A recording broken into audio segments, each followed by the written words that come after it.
सीताराम पोद्दार माध्यमिक विद्यालय। मैं मृदुला सिंह, कक्षा 9वीं, विषय गणित भाग 1, बहुपद, प्रश्न संग्रह 3.1। पहले वाले सवाल में 5 सवाल हम पहले से ही लिख दिए हैं। पहला वाला सवाल है, निम्नलिखित व्यंजक बहुपद है क्या, लिखिए, स्पष्टीकरण दीजिए। तो सबसे पहले आपको पता करना होगा बहुपद का मतलब क्या होता है। बहुपद उसे कहते हैं जिसमें सभी व्यंजकों में चरांक के घात पूर्ण संख्या हो, उन व्यंजक को बहुपद कहते हैं। पूर्ण संख्या में किसका समावेश होता है? 0, 1, 2, 3, 4 आगे अनंत। चरांक किसे कहते हैं? अक्षर को चरांक कहते हैं। मतलब चरांक, जैसे यहाँ पे चरांक है y, यहाँ चरांक है x, यहाँ चरांक है x, यहाँ चरांक है m, यहाँ चरांक दिया ही नहीं गया है। का घात 0 या धन पूर्णांक हो। अब यहाँ चरांक नहीं दिया गया है। आप जो है 7वीं या 6वीं से पढ़ते आ रहे हो, किसी भी अक्षर का घात अगर 0 रहे तो आंसर क्या होता है? 1 होता है। अंक का घात 0 रहे तो आंसर क्या होता है? 1 होता है। यहाँ अक्षर नहीं दिया गया, यहाँ अक्षर मान सकते हैं। जैसे 10 के बगल में हम y के घात 0 ले लिए। बहुपद का नियम क्या है? बहुपद का नियम है कि चरांक का घात धन या शून्य हो। तो यहाँ पे शून्य तो है, शून्य तो क्या होगा? तो बहुपद में आना चाहिए। क्लियर हुआ? भले यहाँ आपको अक्षर नहीं दिया गया है, हम घाते शून्य लगा सकते हैं। y के घाते शून्य लिखें, x के घाते शून्य लिखें, किसी के भी घाते आप शून्य लिखोगे तो आपका जो है आंसर एक ही होगा। पहले सिंपली देख लेते हैं बहुपद है कि नहीं, बाद में जो है स्पष्टीकरण के साथ लिखते हैं। क्या है बहुपद है? पता करो। y का वर्ग धन 1/y, y नीचे आ गया है। ये y नीचे आ गया, जब हम y को ऊपर लेके जाएंगे y का घात क्या हो जाएगा? -1 होगा। ध्यान दो, जैसे 1/y है, इस y को हम ऊपर लेके जाएंगे तो y का घात -1 होगा। क्या है बहुपद है?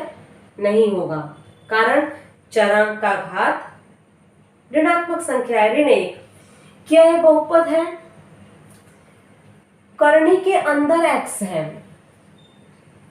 कह रहा है चरांक जो है पूर्ण संख्या होनी चाहिए, तो इसका क्या होगा घात? 1/2। क्या है पूर्ण संख्या है? नहीं है, तो ये भी बहुपद नहीं है। यहाँ देखोगे x का घात 2, यहाँ x का घात नहीं है तो 1 माना जाएगा, तो ये बहुपद है। क्या है बहुपद है? नहीं है, क्योंकि m के घाते -2 है। 5वां, क्या ये बहुपद है? कहोगे अक्षर तो नहीं दिख रहा है, नहीं है, तो बहुपद है।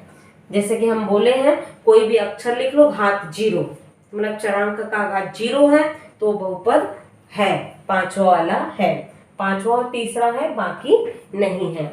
अब लिखना कैसे है वहां पे आ जाओगे तो लिखोगे, पहला वाला सवाल लिखोगे, यहाँ लिखोगे बहुपद नहीं है, कारण लिखोगे चरांक का घात पूर्ण संख्या नहीं है,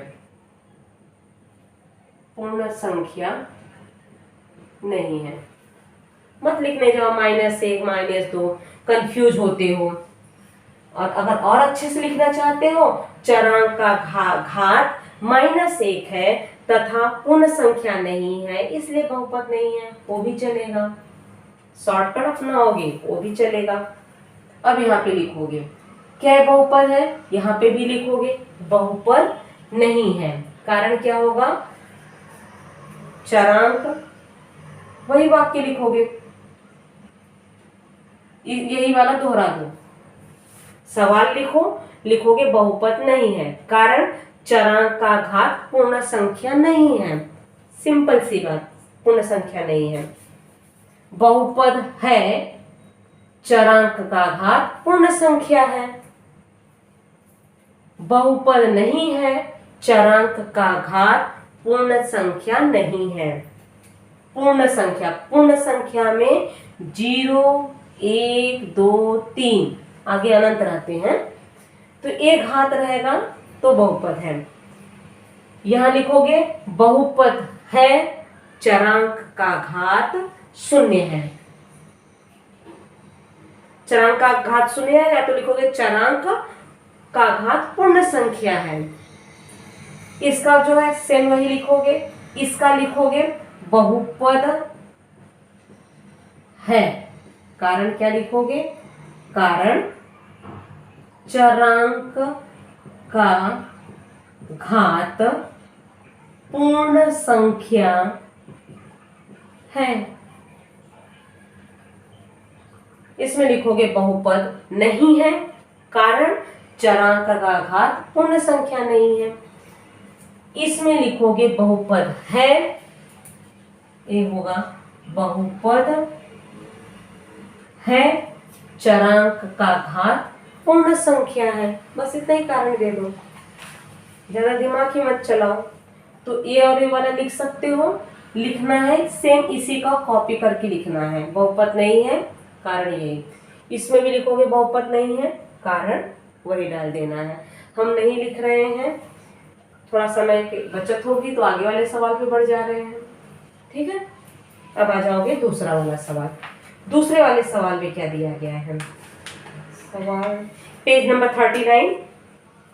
निम्नलिखित प्रत्येक बहुपद में m के घाते 3 का गुणांक लिखिए। 3 सवाल हैं, तो यहाँ पे लिखोगे बहुपद। ठीक है, 3 सवाल है, तो 1 2 तीनों सवाल लिख दो। हम भी लिख दे रहे हैं ज्यादा शॉर्टकट न चाहते हुए। पहला है m के घाते 3, यहाँ है -3/2 धन m माइनस करनी में 3 m के घाते 3। ये वाला थोड़ा लंबा है, तीसरा वाला -2/3 m के घाते 3 -5m का वर्ग धन 7m -1। ठीक है, ये 3 सवाल है। क्या करना है? m के घाते 3 का गुणांक, m के घाते 3 का गुणांक। गुणांक का मतलब क्या होता है? जो अक्षर है m के घाते 3 के बगल वाला अंक लिखना है। तो चलो लिख देते हैं। m के घाते 3 के सामने अंक क्या है? कुछ दिख नहीं रहा है, 1 मानेंगे, ये हो गया 1। m के घाते 3 के बगल का अंक देखेंगे, तो यहाँ पे क्या है? चिन्ह के साथ लिखो, माइनस करनी 3। खाली करनी 3 नहीं लिखोगे, चिन्ह के साथ लिखना है। करनी 3 उसके आगे ऋण चिन्ह है, तो माइनस करनी 3। m के घाते 3 का ही गुणांक देखना है, बाकी नहीं। तो काफी सरल सवाल हो गया। m के घाते 3 के बगल में गुणांक क्या है? -2/3। कितना सरल सवाल है। ठीक है, तीसरा वाला सवाल। वैसे परीक्षा में इस तरह के सवाल तो पूछे ही नहीं जाते हैं। कह रहा है आधार पर चरांक x का उपयोग करना है, प्रत्येक का एक एक बहुपद लिखना है। तो तीसरे में पहला कह रहा है चरांक जो अपने मन से x y z नहीं लेना है, x ही लेना है। एक पदी जिसका घात 7 हो, मतलब एक पद लिख लो, लिख दो x/7 नहीं, सॉरी, x के घाते 7। एक पदी मतलब अकेला एक पद रहे। कुछ लोग लिखेंगे 2x के घाते 7। x के बगल में अंक लिख रहे हो चलेगा, x के बगल में और अंक लिख रहे हो चलेगा, खाली एक ही पद होना चाहिए। हो गया पहला सवाल। दूसरा सवाल क्या है? द्विपद जिसका घात 35 हो, अक्षर तो x ही मानना है, x के घाते 35 धन करके कोई अगर लिखना चाहते हो तो लिख दो 27, अंक लिख दो। कुछ लोग लिखेंगे x के घाते 35 धन x का वर्ग, वो भी चलेगा द्विपद में। अब जो लिखना चाहिए, इसके बहुत सारे आंसर होंगे। द्विपद मतलब आपके 2 पद बनने चाहिए, 1 2। जो नहीं के अंक है, आप यहाँ पे x लिख सकते हो। 35 है तो 36 नहीं लिखना है, 35 के नीचे वाला ही लिखोगे। तीसरा कह रहा है त्रिपद, मतलब आपके 3 पद होने चाहिए। जिसका घात 8 हो, तो लिख दो x के घाते 8 धन x का वर्ग धन 3। समझो कुछ लोग खाली x लिख देंगे, चलेगा, त्रिपद है, 3 पद आपके बन ही रहे हैं। ठीक है, तो कोशिश किया करो एक अंक डाल देते हैं, अच्छा रहता है। बहुपद बहुपद कहते हैं तो चरांक और अचरांक वाले पद रहते हैं इस तरह से। ये मुक्तोत्तरी आपके जो है प्रश्न है, इसके कई उत्तर होते हैं। चौथा वाला सवाल, प्रत्येक बहुपद का घात लिखना है। इसमें पूरे 8 जो हैं आपके सवाल हैं। तो 3 तक हो गए। चौथा जो है हम यहाँ कर रहे हैं, जरा ध्यान दोगे। पहले में पहला, दूसरा, तीसरा, चौथा, पांचवा। दूसरे में 3 सवाल, तीसरे में 3 सवाल, तो चौथा उसी के नीचे आना चाहिए ना, हम वहां लेके चले हैं। तो थोड़ा ब्लैक बोर्ड में यहाँ वहां घूम रहे हैं, तो आप कॉपी में नहीं घूमोगे, कॉपी में एक के नीचे एक करोगे। बहुपद का घात लिखना है, तो पहले जो है बहुपद तो लिखो, जितने 8 है तो 8 एक के नीचे एक लिखोगे। बहुपद जो भी है, यहाँ पे हमें घात लिखना है। घात तो छोटा सा रहता है, ज्यादा लाइन खींचती है। बहुपद का घात, बहुपद का घात, जितने 8 है 8 एक के नीचे एक लिख डालो। करनी 5, पहला वाला सवाल। चलो एक एक करके हल करते जा रहे हैं। इसका घात कितना होगा? बहुपद मतलब अक्षर का घात, जैसे वो वाला सवाल था 5वां वाला। बहुपद उसे कहते हैं जिसे में चरांक जो है पूर्ण संख्या हो। पूर्ण संख्या में धन पूर्णांक और 0 आते हैं। यहाँ अक्षर नहीं दिया गया, तुम अक्षर मान सकते हैं। x के घाते 0, तो बहुपद का घात क्या होगा इसमें? 0। कहोगे x नहीं दिख रहा है, आप जो y के घात 0 लगा लो, p के घात 0 लगा लो, t के घात 0 लगा लो, लेकिन घात क्या आ रहा है? 0, तो बहुपद है। ठीक है, अब दूसरा वाला सवाल, x के घाते 0, इसमें जो है आपका बहुपद पता लगाना है, घात। इसमें तो खुद 0 दिया गया है, तो सीधा आंसर नहीं पूछ रहा है, बहुपद का घात पूछ रहा है। x का घात 0, तो इसका आंसर भी होगा 0। तीसरा, कुछ लोग बोलेंगे अभी भी ये नहीं समझ में आया है। यहाँ पे x लिख दिया गया है, x के घात 0 का मतलब क्या होता है? किसी का भी घात 0 रहे तो आंसर क्या होता है? 1 होता है। लेकिन आपको कंफ्यूज करने के लिए जो है एक में अक्षर दे दिया, एक में अंक दे दिया गया है कि आप अपनी बुद्धि लगाओ। मतलब ये कहीं हुआ ना, ये आपको कंफ्यूज करने के लिए ऐसे दे दिए गए हैं। आपको क्या बताया गया है? किसी भी अंक का घात 0 रहे, आंसर 1। अक्षर का घात 0 रहे, आंसर 1। बहुपद किसे कहते हैं? अक्षर का घात धन संख्या रहे या 0 रहे, मतलब पूर्ण संख्या। तो ये दोनों आ गए आपके, तो दिमाग में रखोगे। तीसरा है x का वर्ग, घात कितना है x का? 2, तो यहाँ पे लिखोगे 2। कहोगे काफी सरल है, धीरे धीरे आगे बढ़ोगे ना थोड़ा सा कठिन होगा। तीसरा के बाद चौथे पे आ जाओ, करनी 2 m के घाते 10 माइनस 7। अक्षर का घात पूछा गया, कुछ लोग अक्षर के बगल का वाला करनी 2 लिखते हैं। बहुपद का घात m के घाते क्या है? 10। ठीक है, पांचवा ही ना, 2p माइनस करनी 7। अक्षर है p, p का ऊपर घात देखो कुछ नहीं है, 1 मानोगे, 1। छठा 7y माइनस y के घाते 3 धन y के घाते 5। यहाँ तो घात ही घात है, क्या लिखोगे? जब इस तरह का रहे बहुपद का घात, इसमें भी y है, इसमें भी y है, y इसमें भी है, तो जो सबसे ज्यादा घात रहता है वो लिखते हैं। यहाँ y का घात 1, यहाँ y का घात 3, यहाँ y का घात 5, बड़ा कौन सा है? 5, तो लिखोगे 5। बहुपद का घात क्या होगा 5। अब आ जाओगे सातवां है एक्स वाई जेड धन एक्स वाई माइनस जेड। अब यहाँ घात पता लगाना बड़ा मुश्किल है। एक्स वाई जेड, एक्स का घात कितना है नहीं दिया गया, एक मानोगे, वाई का भी एक मानोगे, जेड का भी एक मानोगे। अब इसको जोड़ोगे कितना हो गया, एक एक एक, तो ये 3 हो गए, इसका घात 3। इसका जोड़ोगे 1 और 1, ये हो गया 2। जेड के घाते 1, तो कौन सा बड़ा है, ये वाला बड़ा है। कितना घात होगा 1 2 3, तो यहाँ लिखोगे बहुपद का घात 3। ऊपर के घात आपको जोड़ने हैं, ठीक है। अंतिम पांचवा छठा सातवां आठवां क्या है, m के घाते 3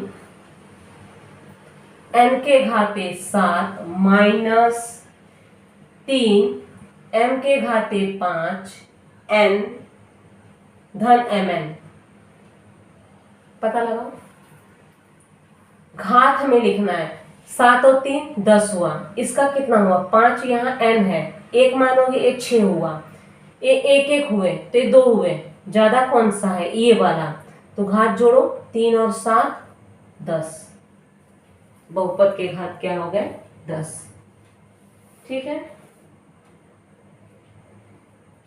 पांचवा वाला सवाल, पांचवा इसी में हो जाएंगे, आशा करते हैं। पहला 2x का वर्ग धन 3x धन 1, क्या सवाल है, निम्नलिखित बहुपदों का रैखिक वर्ग और घन बहुपदों में वर्गीकरण कीजिए। पता लगाओ ये कौन सा बहुपद है, त्रिपद द्विपद में पूछ रहा है, रैखिक बहुपद है, वर्ग बहुपद है। अब यहाँ पे देखोगे x का घात क्या है 2, 2 का मतलब वर्ग, तो लिखोगे यह वर्ग बहुपद है। दूसरा आ जाओ, दूसरा क्या है 5p, p का घात 1 है, ये क्या होगा रेखीय, रेखीय बोलो या रैखिक बोलो, मतलब एक ही है, रैखिक बहुपद। तीसरा आ जाओ, तीसरा क्या है कर्णी में 2 y माइनस 1/2, क्या है y का घात देखोगे, अक्षर का ही घात देखना है, y का घात 1 है, जिसका घात 1 रहे तो क्या होगा रैखिक बहुपद, लिखोगे रैखिक बहुपद है। आ जाओ चौथा, m के घाते 3 धन 7m का वर्ग धन 5/2m माइनस करनी 7, ये कौन सा बहुपद है पता करो। m का घात देखो कितना है, m का घात है 3, तो ये क्या होगा घन बहुपद है, घन ही शब्द दिया गया है ना, हाँ लिखोगे घन बहुपद है। आ जाओ पांचवा, a का वर्ग छठा 3r के घाते 3, ये दोनों बताओ, तो इसका क्या लिखोगे a का वर्ग, घाते 2 है तो क्या लिखोगे वर्ग बहुपद है।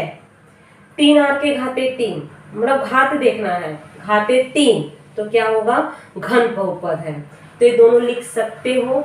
आंसर तो हम बता ही दिए हैं, a के ऊपर घात है 2 तो लिखोगे वर्ग बहुपद है, r के घाते 3 तो लिखोगे घन बहुपद है, ठीक है।